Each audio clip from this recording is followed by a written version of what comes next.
Você sabe o que é neuroarquitetura? Você está pensando em algum tipo de tecnologia complexa, ligada à inteligência artificial ou coisa do tipo? Pode esquecer. A neuroarquitetura, na verdade, é a neurociência aplicada à disciplina de arquitetura. Isso significa, em linhas muito gerais, entender como o seu cérebro funciona e como isso afeta o nosso comportamento para guiar a concepção de espaços para estimular um funcionamento específico e desencadear um comportamento esperado. Esse comportamento pode ser uma compra, uma produtividade maior no trabalho ou simplesmente uma sensação de descanso na sua casa. Mas como surge a mistura de duas ciências tão complexas? E como nascem os projetos neuroarquitetônicos?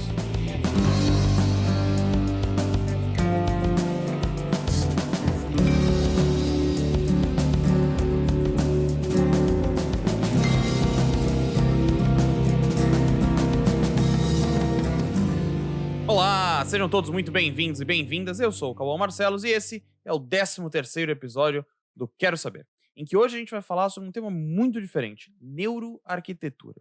E bom, como vocês sabem, eu comecei esse canal uns 5 meses atrás, dizendo sempre que eu era o leigo da história. Um leigo bem informado, mas ainda assim um leigo, não um especialista. E bom, a minha ideia sempre foi que a gente conseguisse expandir os assuntos que a gente conversa no nosso dia a dia. Mas o que acontece quando a gente pega um assunto que foge completamente da nossa área de conhecimento e de saber, ao ponto de que você nem sabia que existia? Porque, convenhamos, temas passados que a gente tratou, como economia, direito, política, esportes, esses são temas um pouco mais próximos do nosso dia a dia, de alguma maneira, que são um pouco mais fáceis da gente compreender. Agora, o que acontece quando surge algo como neuroarquitetura em que a gente nem sabia que existia? A resposta, na verdade, é muito simples. A gente para de falar e passa a ouvir quem de fato entende. Então é isso que a gente vai fazer aqui, onde eu e você vamos aprender juntos o que é neuroarquitetura com um especialista dos melhores neste país. E bom, antes da gente entrar no assunto desse episódio, que, diga-se de passagem, vai ser o primeiro episódio de uma série de 2 episódios. Nós vamos dividir a entrevista que nós fizemos com o nosso convidado em 2 partes. Então, nessa primeira parte, a gente vai ser só uma introdução ao tema para a gente poder se acostumar. Daqui 15 dias, faremos um outro episódio com a segunda parte da entrevista. E bom, só antes da gente entrar de fato no mérito, a gente precisa esclarecer algumas coisas e tirar algumas dúvidas quando a gente fala de neuroarquitetura. Na verdade, mais especificamente, quando a gente está falando de neurociência. Então vamos lá. Bom, como a gente viu na introdução, a neurociência trata do cérebro em si. Vamos colocar em termos gerais mais ou menos assim. Pense que o cérebro, quanto órgão do seu corpo, é algo concreto e físico, enquanto os seus pensamentos, ideias e comportamentos, vamos chamar esse conjunto de mente, é algo abstrato. Como órgão, o cérebro recebe estímulos do corpo todo e interage com o ambiente externo através dos nossos 5 sentidos: olfato, paladar, audição, tato e visão. Os estímulos vindos através desses sentidos desencadeiam uma série de reações químicas e orgânicas no nosso cérebro, que por sua vez se tornam pensamentos, ações e comportamentos, e assim por diante. Então, é o concreto que ativa esse abstrato. E então, o abstrato faz com que busquemos mais desses estímulos, criando um ciclo de comportamento. A neurociência, portanto, vai estudar esse concreto, enquanto o abstrato é território de outras ciências, como, por exemplo, a psicologia.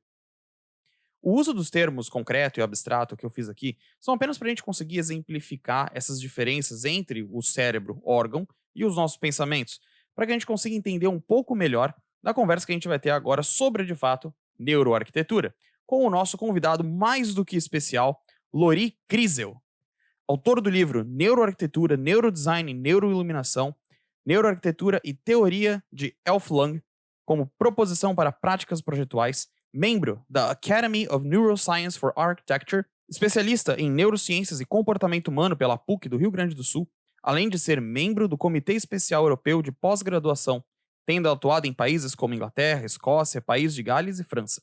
Lori, que prazer ter você aqui hoje. Seja muito bem-vindo ao Quero Saber. Ô, Cauã, a honra é toda minha. Muito obrigado pelo convite. Vamos bater um super papo hoje. Maravilha. Lori, para o pessoal começar a te conhecer um pouco melhor, conta pra gente um pouco da tua história profissional, da tua carreira, até onde você chegou hoje. Vamos lá, então. Esse ano de 2020 eu completo 20 anos dentro do mercado de arquitetura. Desse período todo sempre trabalhando aí com as vertentes de arquitetura residencial, comercial e corporativa, boa parte disso mais voltado para o comercial corporativo. Lá atrás, né, há 20 anos atrás, quando eu terminei a faculdade, já fui direto para o mestrado e logo na sequência eu passei uma temporada fora do país, que foi quando eu tive contato com uma arquitetura na época chamada de arquitetura cognitiva, que era uma arquitetura que trabalhava mais para o humano do que o espaço. Aqui no Brasil a gente ainda não tinha na época essas diretrizes, obviamente que a arquitetura por sua natureza ela sempre busca o contato do bio, do homem, com o espaço, mas não tinha-se ainda uma visualização projetual em cima da emoção do usuário, da percepção do usuário, de uma forma tão forte, tão assertiva como se fazia por lá. Me encantei por esse formato de projeto, tive a oportunidade de trabalhar aí em parceria com alguns dos mais importantes escritórios e se cada vez mais aprendendo com eles em relação a isso. E aí minha trajetória continuou sempre, né? Consegui sempre dar continuidade aos estudos em cima disso. Mais recentemente, essa questão da neurociência aplicada, isso se direciona a inúmeras áreas, acaba chegando também na arquitetura, e ela, na verdade, começa a traduzir cientificamente muito do que já se vinha com esses estudos, não só dessa arquitetura cognitiva, mas também da sensorial e da comportamental, e aí a gente começa a ter ferramentais que nos auxiliam nisso. Então, é uma trajetória aí que hoje estamos falando desse encorpamento, né, de neuroarquitetura, neurociência aplicada à arquitetura, mas isso são estudos que já vêm há muito tempo e hoje a neurociência nos entrega é, resultados científicos que nos propiciam esse desencadear de ferramentas projetuais. Interessante. Agora, para quem é completamente leigo sobre o tema, eu confesso que nunca tinha ouvido falar no termo neuroarquitetura, eu achei fascinante a primeira vez que eu ouvi. Vou ser muito sincero, a primeira vez que eu ouvi a palavra neuroarquitetura, eu imaginei que fosse alguma coisa relacionada à criação de redes neurais, na verdade, né? Depois que eu fui descobrir que era algo completamente diferente, achei muito interessante.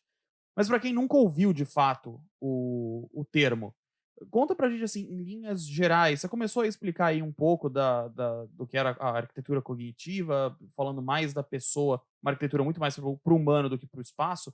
Mas explica pra gente, em linhas gerais, o que é o conceito de neuroarquitetura, da maneira como ele é entendido e aplicado hoje. Perfeito. Bom, primeiro vamos entender que quando a gente fala de neuroarquitetura, na verdade nós estamos falando de neurociência aplicada à arquitetura. A Certo. neurociência, ela é uma ciência de base e ela trata do estudo do funcionamento do nosso cérebro, em todos os seus aspectos, né? Isso é um conhecimento que já vem há muitas décadas acontecendo, mas mais ou menos ali nos anos 1960, indo para os 70, isso começou a ter um envolvimento cada vez mais científico, algumas entidades começaram a ser criadas em função desses estudos e começou a se observar que esse elemento cérebro ele poderia trazer inúmeras outras respostas para a ciência, da ciência do comportamento, a ciência da observação do humano, do que se fazia menção até então. Bom, esses estudos continuam, eu só estou passando o histórico para a gente entender como chega aqui na Claro, neuroarquitetura, claro. né? Então, esses estudos vão avançando até que algumas áreas específicas, inicialmente voltadas ao campo da saúde, começam a perceber o quanto isso pode ser benéfico enquanto trazido ou traduzido para outras áreas. Uma das primeiras áreas que faz isso é a psicologia, e nós temos a neuropsicologia, que ela traz vários condicionantes que vêm do comportamento, dessa psique envolvendo o comportamento, porque a neurociência, como nos entrega formatações sobre o mecanismo de funcionamento do nosso cérebro, é possível nós entendermos determinados caminhos, links, redes neurais, efetivamente, que nos entregam uma determinada conformação do humano como um todo.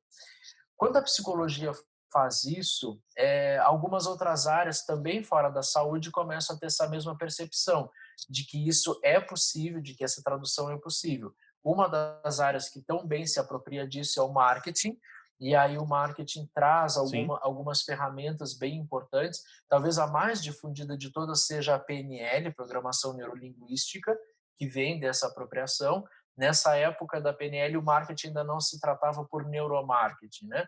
Ainda trazia essas Uhum. ferramentas, e aí mais adiante, obviamente que eles são expert nisso e fazem muito bem, com primazia, depois o marketing se lança como neuromarketing, aí vem neurobusiness, enfim, vários neuros no sentido de neurociência aplicada a várias áreas. A arquitetura começa a perceber que os estudos que até então eram feitos em cima de movimentações empíricas, acerto e erro, investigação de campo observatório, vamos fazer assim para chegar a esse resultado, começa a perceber que essas respostas que a neurociência é capaz de dar através de um movimento científico podem ser traduzidos para a arquitetura, porque o ambiente que nós ficamos inseridos ele é um grande conformador da nossa percepção.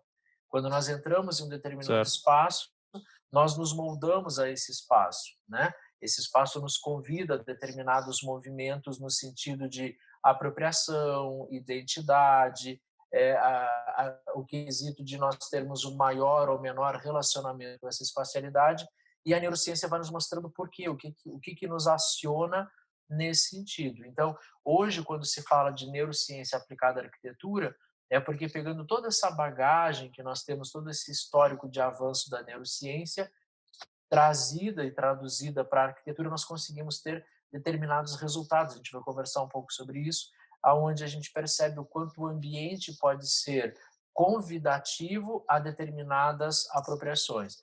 Obviamente que existe aí para nós uma coisa chamada unicidade, cada um de nós somos únicos, o que conversa comigo talvez não converse com você da mesma forma. Então tem Claro. esses meandros, mas a neurociência também nos ajuda a fazer alguns recortes em cima disso. Depois a gente vai falar um pouquinho sobre persona, público-alvo, enfim, como que a gente consegue trabalhar. Mas, de uma forma geral, a neuroarquitetura vai trabalhar sobre essas questões, sobre como nós conseguimos identificar esses processos para que sejam aplicados em um projeto nessa proporcionalidade de uma experiência ao usuário. Certo, certo. Foi interessante você ter trazido o marketing aí. Posso dizer culpado também, porque tenho formação em marketing, já trabalho na área há muito tempo. E a parte comportamental, análise comportamental para desenvolvimento de estratégia de marketing sempre foi uma coisa que me interessou muito.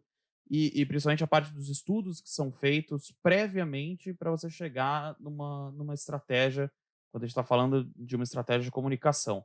Né? Aí agora puxando um pouco para o teu lado da arquitetura, eh, quais são os estudos prévios que vocês têm que fazer na área, quando você está aplicando neurociência à arquitetura? Que tipo de estudos prévios são envolvidos quando você está fazendo um projeto?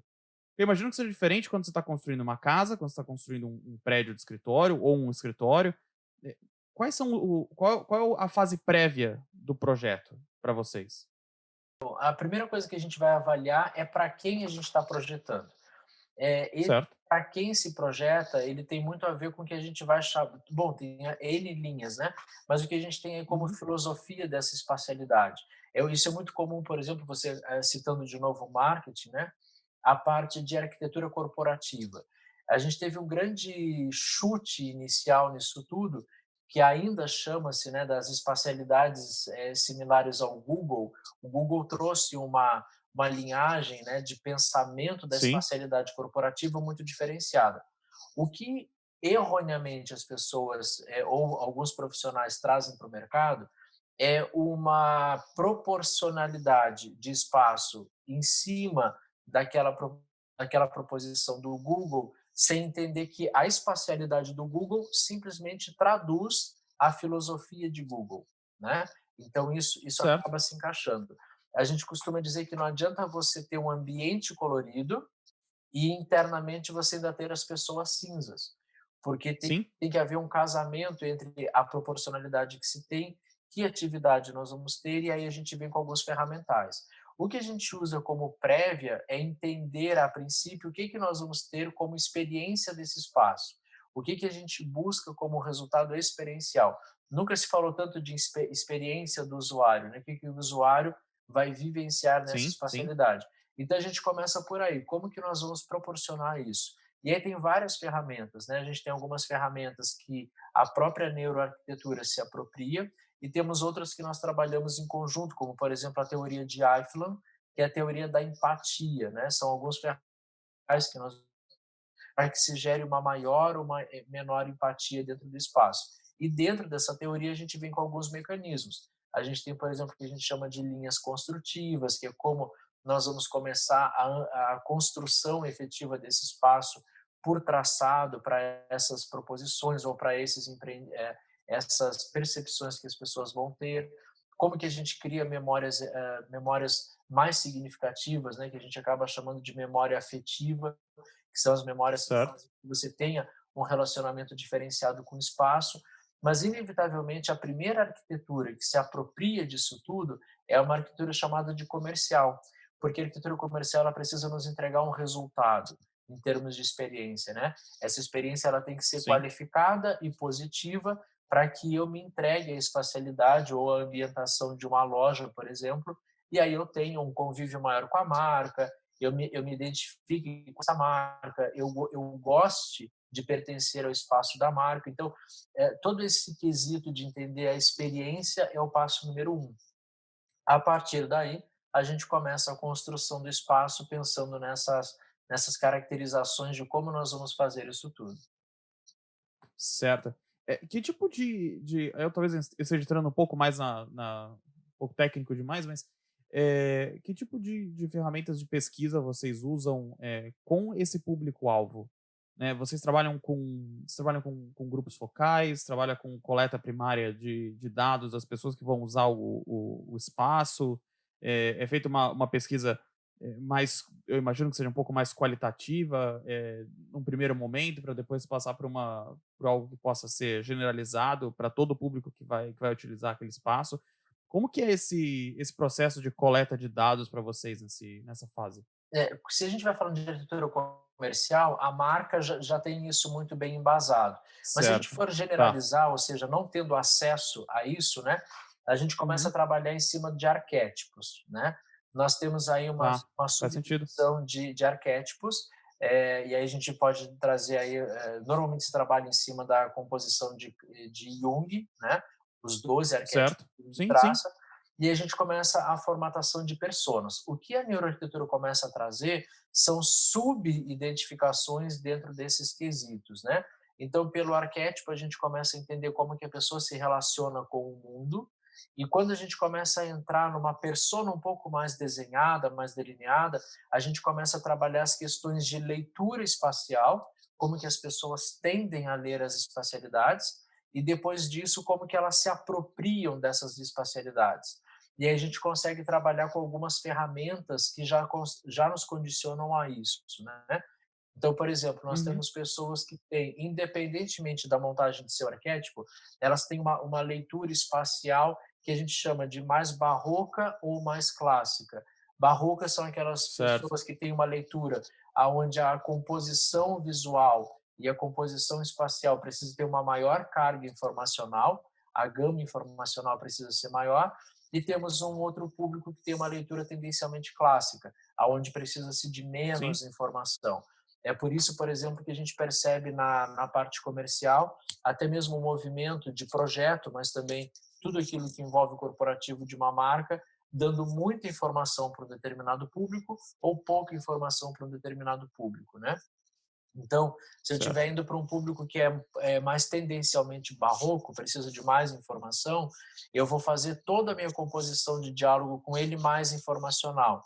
A minha precificação tem vírgula e muito número depois da vírgula, são os famosos 19,99, 49,99. Se o Sim, meu, sim. se o meu público for clássico, eu vou ter menos informação. Se eu for fazer, por exemplo, uma promoção para um público chamado de clássico, na minha vitrine só vai estar escrito assim: sale, Certo. Você off. precisa de pouquíssima informação para E você mandar a atinge aquele mensagem. público, exato. Então, Exatamente. então a gente começa a ter ferramentas nesse sentido que no projeto Certo. a gente acaba utilizando também. Menor carga, um exemplo raso por enquanto, né?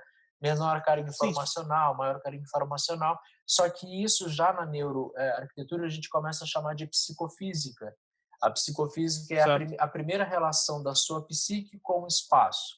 E se essa psicofísica ela for marcante, eu já consigo, no meio comercial, atender a dois públicos. Um público que é o meu público-alvo e um outro público que é o público de interesse. E aí a gente começa a dividir consumidor de shopper, né? Certo. Consumidor é aquela pessoa que consome o meu produto. Eu fiz tudo Sim. para aquela pessoa. O shopper é aquela pessoa que simplesmente vai, compra e vai embora. Ele não é o consumidor. É quando, por exemplo, Sim. eu vou comprar um presente para alguém. Eu me lembro de uma determinada pessoa, eu julgo que tal loja tem a identidade dela, entro, compro e vou embora. Eu sou um shopper e não um consumidor. Mas essa relação com o shopper começa na psicofísica. Eu gosto de trabalhar com arquitetura comercial porque é tudo muito a perspectiva, né? A gama de compreensão é maior. Agora Certo. podemos, porque a gente está em um isolamento compulsório, mas quando podíamos passear em shopping, por exemplo, isso nos define naquele momento que a gente está passando na frente de uma loja, essa loja nos chama a atenção o Sim. suficiente para que eu atente a ela. Mas eu não necessariamente vou até a vitrine, eu não entro na loja, a loja simplesmente me marcou. Vamos imaginar no meu caso e no seu, a gente está caminhando pelo shopping, a gente passa na frente de uma loja feminina, uma loja que não foi desenhada para nós, não tem nenhuma ferramenta direcionada a nós, mas é Nada ao nosso atenção, público, sim. né? Poxa, caramba, Certo. que loja interessante. E a gente segue a caminhada. Num determinado momento, nós desejamos comprar um presente para uma mulher que nos é muito importante. Mãe, namorada, esposa, enfim, a gente Sim. tende a lembrar daquela loja. Então, o que faz eu tender a lembrar daquela loja é o que a gente chama de memória afetiva. Eu relaciono um afeto a uma lembrança. E aí, nesse caso, eu me torno um shopper daquela marca, mesmo não sendo o consumidor dela. Então, aqui são algumas ferramentas que a gente começa a utilizar e isso está na montagem de uma psicofísica. Nesse caso, a gente chama de psicofísica positiva, né? Quando a gente Certo. tende a montar uma memória afetiva em relação ao espaço. E aí tem outros quesitos Certo. ali que vai acontecer dentro do nosso cérebro, enfim, é um desenrolar aí. Claro, claro. E essas informações, então, elas normalmente vêm do cliente com quem vocês estão trabalhando. Essas informações mais pertinentes do que se refere ao comportamento do público. Né? Depende, Ou se depende da marca com quem vocês estão trabalhando, eu imagino. isso. Se for uma marca estruturada, isso já está muito bem organizado, a marca sabe exatamente para quem E se não trabalha, for, vocês aí a faz gente parte do organiza. escopo ir atrás Exato. desse estudo. Mas aí como nós não temos, né, e na maioria dos casos como arquiteto, um estudo feito pelo marketing, se for esse caso, então a gente vai por esses subterfúgios que eu comentei. A gente começa pelo arquétipo, desenvolve a persona, entende qual vai ser a linguagem de apropriação e de uso desse espaço, e aí a gente chega na denominação de quem será esse nosso público-alvo e qual vai ser a vertente, né? O que a gente vai ter aí Sim, sim, nessa constelação como shopper, né? O cem por certo. cento da população não existe, não tem como atingi-los, Não, pelo não, menos claro, de não maneira nenhuma. E nem atualmente. é do interesse da marca atingir 100%. A marca que quer atingir todo mundo, claramente ela não sabe quem ela quer atingir, né? Então, é uma velha máxima. Mas eu acho muito interessante porque você falou que aquelas informações muitas das vezes vêm dos clientes quando são marcas bem estruturadas. Eu acho que esse tipo de movimento só reforça para marcas que elas precisam ter um bom entendimento dos seus clientes nesse nível comportamental. Porque você abre uma série de possibilidades de maneiras que você pode atuar, não só dentro da neuroarquitetura, mas a gente estava falando de neuromarketing e tudo mais. É, Entender o comportamento humano no que se refere ao consumo, eu acho que é primordial. Eu acredito que não tenham tantas marcas hoje que façam isso de maneira bem feita. Eu acredito que talvez algumas grandes marcas, principalmente no setor de tecnologia, tenham esse entendimento do seu público um pouquinho melhor, mas infelizmente talvez a grande maioria não tenha sequer noção, principalmente marcas de médio e pequeno porte, por razões óbvias, às vezes até falta de recurso mesmo. Bom, pessoal, essa foi a primeira parte da minha incrível conversa com o Lori. A gente resolveu dividir esse assunto em 2 episódios, Porque quando a gente começou a conversar com o Lori, a conversa se estendeu por mais de 1 hora. Aliás, gostaria de aproveitar essa oportunidade e agradecer você, Lori, pela incrível conversa que nós tivemos. E, portanto, como o assunto era muito complexo, tinham muitas coisas interessantes, a gente então decidiu que íamos dividir o episódio em 2 partes. Assim a gente não precisava cortar nenhum conteúdo que talvez fosse interessante e a gente podia dar a oportunidade a vocês, nossos curiosos de plantão, a tempo suficiente para conseguir entender um assunto tão complexo. Bom, daqui 15 dias a gente vai entrar em mais detalhes, projetos que o Lori participou, aplicações do dia a dia da neuroarquitetura. É um assunto fascinante. Vocês não podem perder daqui 15 dias no nosso canal, no mesmo horário, 7h30 da noite. Segue o nosso Instagram, dá um like aqui no vídeo, segue o canal se você já não está seguindo. E eu vejo vocês daqui 15 dias. E pessoal, lembre-se, conhecimento vive em todo lugar. Cabe a você ir atrás dele. Até a próxima. Tchau, tchau.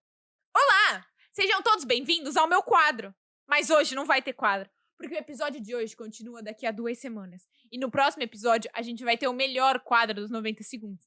Então você não pode perder e você tá super convidado pro próximo episódio. É isso então. Um beijo!